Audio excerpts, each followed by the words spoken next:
Қайырлы күн баршаңызға. Есімім Айнұр Уәлихан қызы, қарапайым ауыл келінімін.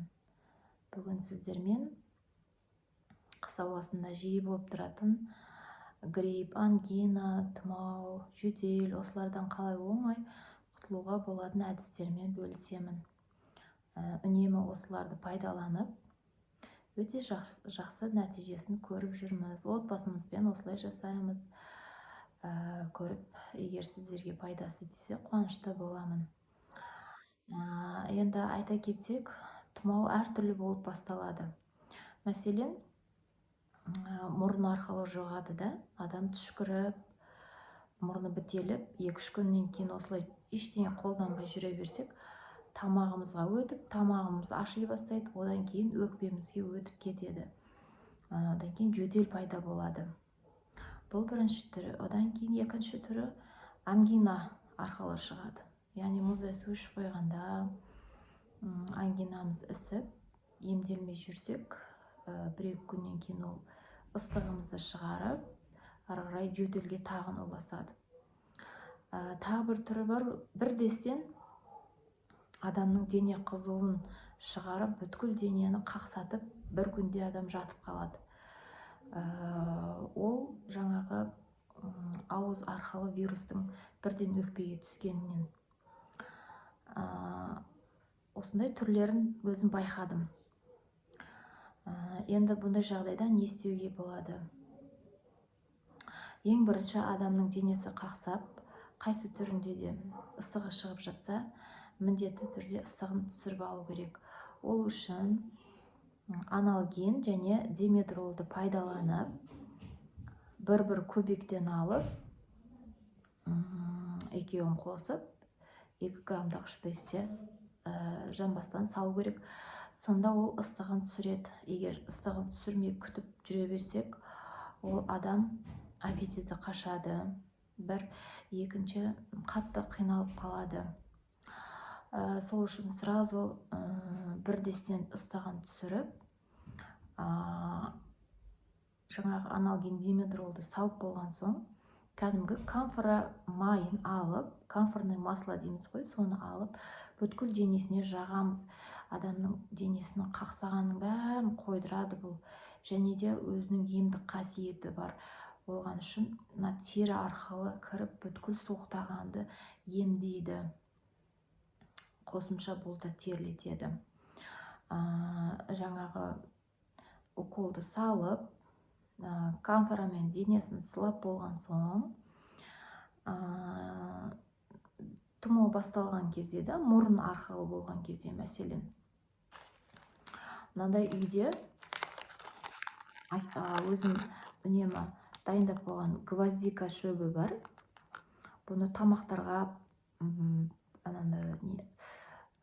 приправа ретінде қолданылады. Мен бұны приправа деп қолданбаймын, тек қана осы тұмауға. Бұның егерден қызықсаңыздар, Google'дан іздеп көрсеңіздер, бүткіл ауруға керемет пайдасы бар. Дәл қазір бұны біз жұбайымыз екеуміз женский мужской заболевание дейміз ғой, сонда ішіп жүрміз. Яғни бүйрегіміз ауырады екеуміздің бірдей. Сол бүйрек жолындағы ауруларға бауыр, өт, сахарный диабет, паразит өлтіретінде қасиеті бар. Өте көп қасиеттері бар. Керемет шөп бұл. Бұның мен егер салыстырмалы түрде айтатын болсам, мықты антибиотиктердің де дәрежесі көбірек деп айтатын едім. Мәселен, цефтрий сияқтышы. Олар антибиотиктер. Антибиотиктер вирусты өлтіре алмайды. Олар тек бактерияны өлтіреді. Тұмау вирустан басталады екен. Вирус басқа нәрсе, бактерия басқа нәрсе. Егерден біз тұмау болып қалдық деп, бірінші күннен антибиотик қабылдайтын болсақ, бұл ең қате қадам болып есептеледі. Себебі бірінші түшкірген күні бастады дейікті. Ол вирус мына мұрында тұрады. Ал сіз антибиотикті ішіп алдыңызда, ол ішке түсіп, сіздің бар иммунитетіңізді өлтіреді. Себебі іште әлі жоқ қой. Бактерия, ондай жаңағы антибиотик өлтіретін ештеңе жоқ. Антибиотик вирусты өлтірмейміз, иә, өлтірмейді, соны түсініп алу керек та. Жаңағы иммунитеттің бәрін өлтіріп тастаймыз да, сосын барып оны бір 5 күн 6 күн қабылдаймыз ғой еще. Ішіміздегі бар иммунитет деген бізге көмекші болатын сырттан келген вирус, бактерия, соның бәріне жабылып жаңағы өлтіріп тұратын біздің солдаттарымыз, сарбаздарымыз. Былай түсінікті қарапайым тілмен айтқанда. Білместен соны антибиотик арқылы бәрін өлтіріп аламыз да, содан кейін ол 1-2-3 күннен кейін өзі мұрын арқылы өтіп, тамақтан арқылы өкпеге өтіп, одан кейін барып уже сонда ғана антибиотик әсер ете бастайды да. Одан енді жазылу мүмкіншілігі бар. 7-10 күндерде жазылады адам. Бірақ бір жаман жері 10 күннен кейін тағы да бір жерден тағы тұмау болып жұқтырып алу, немесе басқа ауру түрлерін жұқтырып алу мүмкіншілігі өте жоғары болады. Себебі біз ішіміздегі иммунитетімізді, яғни сарбаздарымызды антибиотик ішіп өлтіріп қойған боламыз. Яғни ішіміздегі біздің көмекшілеріміз жоқ деген сөз ғой. Содан адам жиі кішкентай балдарда жиі ауыра беретіні содан. Ал егер сіздер осылайына шөптерменен емделетін болсаңыз, мінекей бұлардың бір ғана тұмау емес, неше түрлі ауруларға пайдасы өте мықты. Кәдімгідей өзім қазір байқаймын да, 1-2 жылдан бері осы шөптерді қолданып жүріп, өзімнің басқаларға қарағанда жиі ауырмайтынымды сезіп жүрмін. Балаларым да солай. Жеңіл көшеде ойнап жүре береді, күн суық болса да, мәселенді салыстырмалы түрде қарасам. Себебі біз отбасымызбен тек шөптермен емделеміз. Содан білдім. Яғни бұлар ешқандай біздің ішіміздегі иммунитетімізді өлтірмейді. Керісінше, мына 2 шөпте вирус өлтіретін қасиеті бар. Гвоздика және шалфей. Мынаны 3 күн ішкенде адам біз өзіміз бір ішкенде аяққа тұрдық. 1 күн ішкенде де, азанда кешке. Ал мынаны мен 7 күнде ішіп жүремін. Жаңағы денен қақсау қойып, жеңіл өтеді, тұмау тезірек жазыламыз антибиотикті қабылдағанға қарағанда. Осылай жаңағы гвоздиканың және шалфейдің осындай қасиеттері бар. Енді ыстықты түсіріп алып, денеге камфор маслосын жағып, мынаны ішкізіп, жаңағы үйдегі ауырған жұбайым болсын, балам болсын жатқызамын да, басында біраз қарап отырамын. Себебі ол адам қатты терлей бастайды. Сол кезде ол ұйықтап жатып, анальгин-зимедрол ұйықтатады ғой адамды. Үстін ашып тастамау керек та. Себебі ашып тастап тер қататын болса, адам терлегені, ол одан беттер ауыратын болады. Соны дереу киімдерін алмастырып, жылы сақтау керек денесінде. Соны күтіп отырамын. Бір жарты сағатта кәдімгідей сел болып, терінің бәрі шығып, дененің қақсауын бәрін қойдыртады. Бұны мен уже бірнеше мәрте байқадым. Сонымен ыстық түскеннен кейін ары қарай жаңағы шөптерді ішіп, адам аппетитін жоғалтпайды да. Аппетит жоғалмағаннан кейін адам тамақ жеп, кез келген ауруды тез ауруға қарсы тұра алады. Енді келесі түрі ангина арқылы басталатын болса, егер мен мұздай ішіп қойсақ, мәселен, мен өзім дереу тұрамын да түн болсын ерінбестен тамағымды тұзбенен пищевой соданы бір қасықтан салып ыстық қайнаған суға сонымен шайып жатамын. Осының өзі таңға дейін кәдімгідей тамақтың ашуын қойдырады. Егер сол күні ерініп тұрмай жата салсам, азанда тұрғанда міндетті түрде тамағым мына жерлеріме без тастап қалады. Дәл осылай балаларымда да сондай. Олар да уже үйреніп қалған, мұздай су ішіп қойса, өздері білет, сразу мама тамағымызды шайық, біртүрлі болып жатыр деп айтады.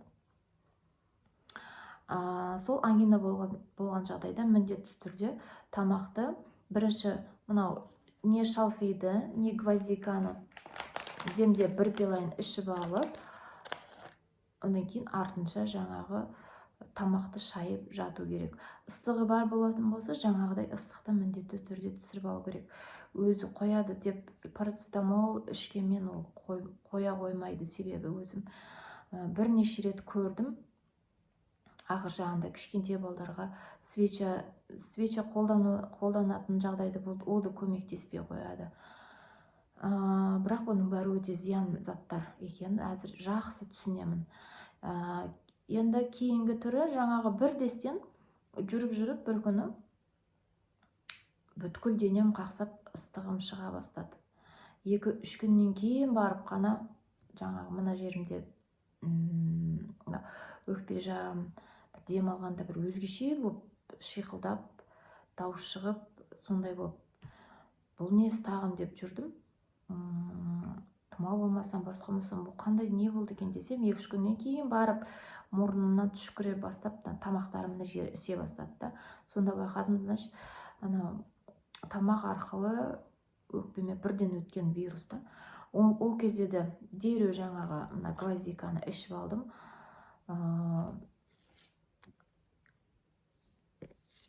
Бұл өте мықты антибиотик, сіздерге де қолданып көрулеріңізді сіздерге кеңес беретін едім. Бұл шөптің қолдануға болмайтын кездері ауыр аяқ әйелдерге болмайды. Сосын 2-3 жасқа дейінгі балдарға болмайды. Сосын әйелдерде етеккір келіп жатқанда болмайды, себебі бұл қанның көп кетіп қалуы мүмкін. Кейін давлениясы бар үлкен жастағы ата-апалар үнемі тамаққа қосып пайдалануға болмайды екен. Давленияны шығарып жіберуі мүмкін. Менің ата-енемде де давления бар. Олар тұмау болғанда біз 2-3 рет ішкеннен аяққа тұрады. Дәл солай оларды да камфорамен шылап денелерін тез аяққа тұрып кетеді. Енді бұны сіздерге қалай демдеп пайдаланатынымды қазір көрсетіп жіберейін. Сіздерге дайындалу жолын көрсетіп жіберейін. Мына қайнаған 1 литр суға қазір гвоздика деген мынау осыншаны салып бір қайнатып жіберемін да, өшіріп қоямын. Кез келген шөпті демдеген кезде осылай қайнаған судың үстіне салып бір қайнатып жіберсеңіздер, ішіндегі құнарлы жаңағы керекті заттарының барлығы жақсы суға шығатын болады. Енді мұны жаңағы не дейді, судың ішінде тұра беру керек, сүзіп алудың қажет жоқ. Себебі бұл қазір мына суын көрсетсеме ақшыл болып тұр. Бұлшы бір күннен кейін кәдімгі қою қоңыр қызыл сияқты болып шығады. Ішіндегісін ішіп болғаннан кейін тағы ыстық су құйып қойсаңыздар, келесі күн тағы дәл сондай дәм болып тағы да шығатын болады. Бұл 2 күнге дейін пайдалана берсеңіздер шыға береді. Сондай керемет шөп. Ішіндегісін сүзіп алудың қажеті жоқ екен. Дәл осылай мына шалфей шөбінде қайнаған суға бір қасығын салып, бір қайнатып жіберіп өшірсеңіз, ішіндегі витамині болсын, басқасы болсын, адамға тез бірден әсер ететін болады екен. Демдеп қойғаннан қарағанда бір қайнатып 5 минутта емес, қайнап шыға салменен өшіріп қою керек. Біз осылай емделеміз. Пайдасы өте жақсы, өте арзан тұрады бұлар. Ақшаңды құртпайсың. Екіншіден жаңағы антибиотиктермен денені уламайсың. Өте қазір қуанамын осыны маған Алла тағалам үйреткеніне. Алла тағаламның қалауынсыз бір жапырақта жерге түспейді дейді ғой мысалға. Сол Алла тағалам маған көрсетіп пайдаланып жүргеніме қатты қуанамын. Отбасым біз көп ауыра бермейміз. Тұмауды бір жылда бір рет қана болуымыз мүмкін. Онда да бір күнде тұрып кетеміз. Балаларым көшеде жеңіл ойнап жүрсе де, мысалға біреулер балаларына ойбай кәмпит жеме, кәмпит жесе тұмау шығып кетеді дейді. Басына кигіз, ондай. Оның барлығы жаңағы иммунитеттің төмендігінен болса керек деп ойлаймын. Егер сіздерге пайдасы тиіп жатса, өте қуаныштымын. Комментарияда өз ойларыңызды айтып бөліссеңіздер, лайк қойып кетіңіздер. Сосын мен жаңадан YouTube каналымды ашып едім. Жаңағы лайк арқылы, комментарий арқылы менің видеоларым көпшілікке көрсетілетін болады екен. Маған тіркеліп қойыңыз. Одан басқа ауруларға өте көп ем шараларды білемін, солармен бөлісіп отыратын боламын. Сіздерге бақытты ғұмыр, тек қана балаларыңыздың қуанышын, жақсылығын көріңіздер. Қайырлы болсын балаларыңыз. Ауырмаңыздар, жақсылықта көріскенше сау саламат жүріңіздер.